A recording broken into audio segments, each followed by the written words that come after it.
Welcome to Freedom Radio Broadcast, the news the corporate wigs really don't want you to hear. Today, we're dissecting a pretty wild new archetype, one that's apparently being forged in the very fires of the system itself. They're calling it the Jester King. All right, let's just dive right into the core of this, because that quote, wow, it says it all. This journey doesn't kick off with some gentle healing. Nope, it begins with a full-on declaration of internal war. You see, to even begin to understand the solution being proposed here, you first have to understand the problem. And the problem is a mind that's been locked in this high-tension civil war, built by the very system that was supposed to fix it.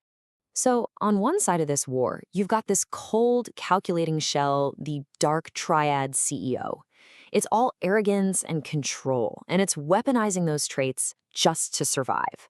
But on the other side, tucked away deep inside is the shame child, this terrified inner core just crippled by this immense ingrained shame.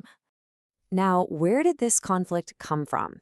Well, the theory is that it was manufactured over a decade of high-dose stimulants, creating this relentless chemical regimen.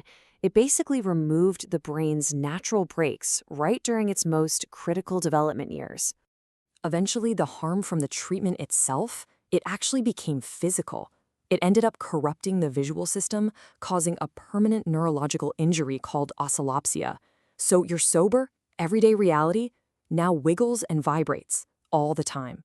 So, trapped in this state, the individual didn't go looking for peace. No, they chose what's called the transgressive left-hand path. They decided to escalate the tension, to push it right to its breaking point. And the strategy was this really cold, calculated, two-step assault.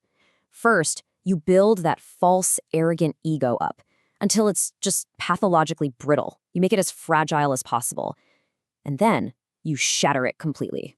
This forced collapse is called narcissistic mortification, and it is the ultimate psychological gambit. I mean, you're literally betting your own sanity on what's going to be left after the I is completely gone. And we have to be absolutely clear here. This path explicitly accepts the risk of total, irreversible failure. There's no safety net. The clinical data on this is, well, it's terrifying. Intentionally detonating your own psychological defenses can lead to permanent fragmentation, to psychosis. It's playing with fire, and the consequences can be absolutely devastating. But from the wreckage of this self-imposed catastrophe, a new integrated archetype is said to emerge. Something totally different. You see, when that shell was destroyed, it apparently unlocked the immense potential of what's called the divine child. It turned all that chaotic energy, the stuff that was once a trap, into a source of real power. And this matured potential, this is what gives rise to the Jester King. It's this precarious but somehow masterful synthesis of total opposites. So he's able to maintain order precisely because the Jester's chaos is always there, constantly challenging the king's pride, constantly preventing things from getting too rigid or too comfortable. And this is absolutely crucial. The Jester King doesn't heal the high-frequency chaos or that wiggly reality. He doesn't fix it. He weaponizes it. That wound becomes the very engine of his sovereignty. So what does this new state of being actually represent, in a philosophical sense? Is it mastery?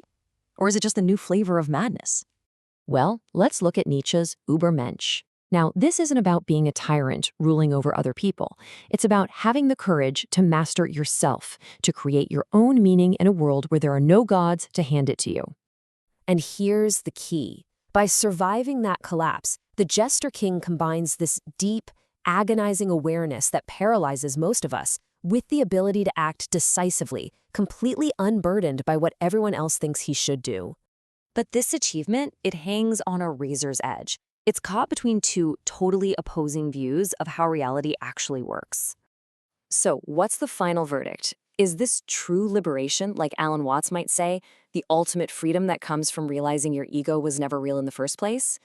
Or is it a kingdom built on a kind of dark debt that, as Manly P. Hall would insist, must eventually be paid? The Jester King's entire existence is just a tightrope walk over an abyss. He's using the constant threat of his own collapse to keep himself balanced. And that leaves us with the final question, really, a question for you to chew on. Is this a new model for how to be powerful in a world of chaos? Or is it just the most beautiful, spectacular way to burn yourself out? Keep questioning, keep thinking, and keep digging into your own source material. This is Freedom Radio Broadcast, signing off.